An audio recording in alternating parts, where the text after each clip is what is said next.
而家揾一個令你身體覺得安全、可以放鬆嘅姿勢，你唔需要坐得好直，亦唔需要調整成一個標準嘅冥想姿勢。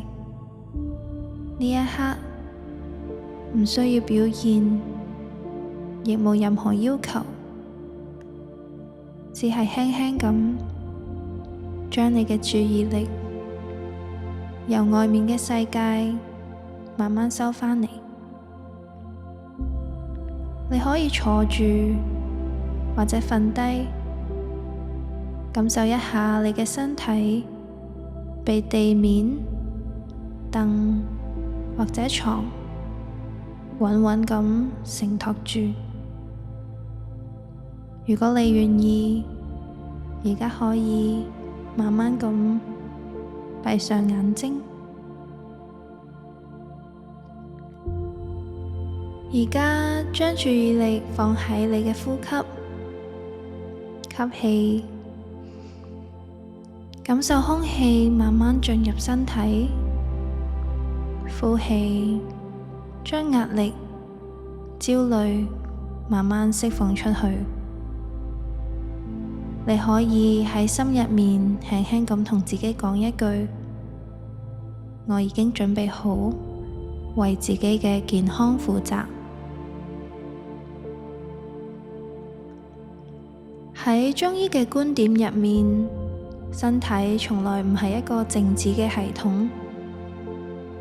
白天、黑夜、清晨、傍晚，每一個時間段，你嘅五臟六腑其實都喺度默默咁為你工作。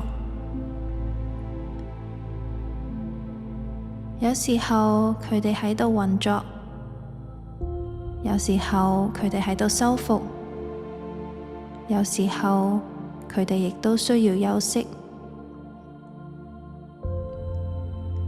而家請喺腦海入面想象一個畫面，想象時間好似一條溫暖嘅河流，你嘅身體就喺呢條河流入面慢慢咁流動着。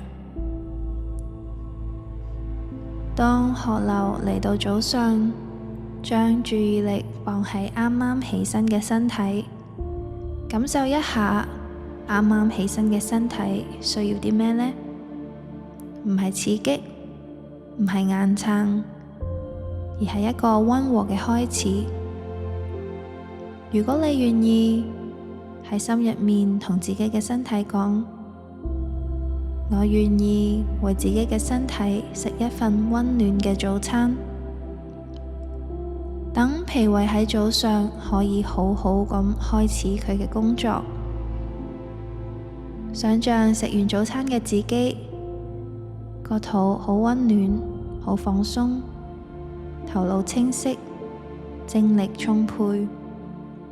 呢個充滿能量嘅你，開心又專注咁開始新嘅一日。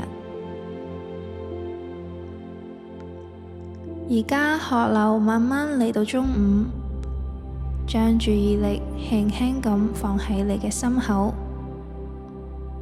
呢個位置每日都承載住好多感受、情緒、責任，唔係因為你唔識放鬆，而係因為你一直照顧緊好多事、好多關係。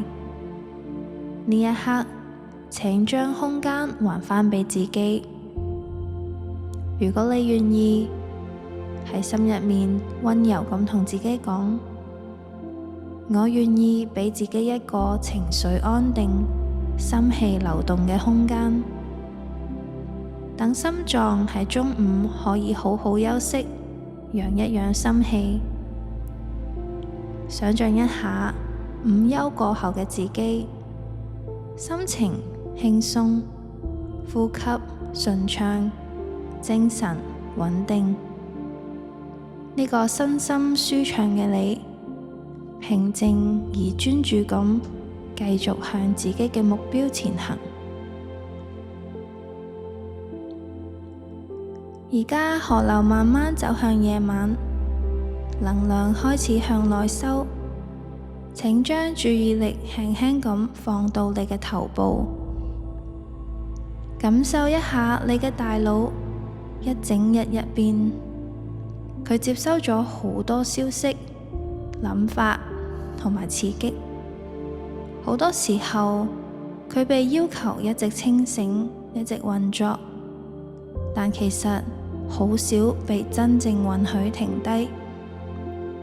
呢一刻喺心裏面輕輕咁同自己講：我願意為我嘅身體喺夜晚11點之前瞓覺，我願意讓夜晚成為身體修復同排毒嘅時間。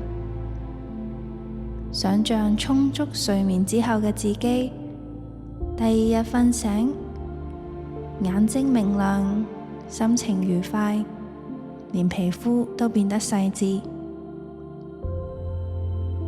呢個你充滿動力去體驗美好嘅人生。而家你嘅身體已經感受到最健康嘅生活節律，只要你願意，健康其實一直都喺你身邊。當你唔再同時間對抗，而係順住時間生活，氣血會自己流動，情緒會慢慢穩定，好多卡住嘅地方都會喺你唔再硬撐嗰一刻慢慢鬆開。你唔需要修復身體，你只係需要等身體做返佢本來就識得做嘅事。而家將注意力再一次帶回到你嘅呼吸，深深咁吸一啖氣，再慢慢吐氣。當你準備好，輕輕咁打開你嘅眼睛，將呢一句說話帶返去你嘅生活。健康唔係做多啲，而係喺啱嘅時間做啱嘅事。感恩。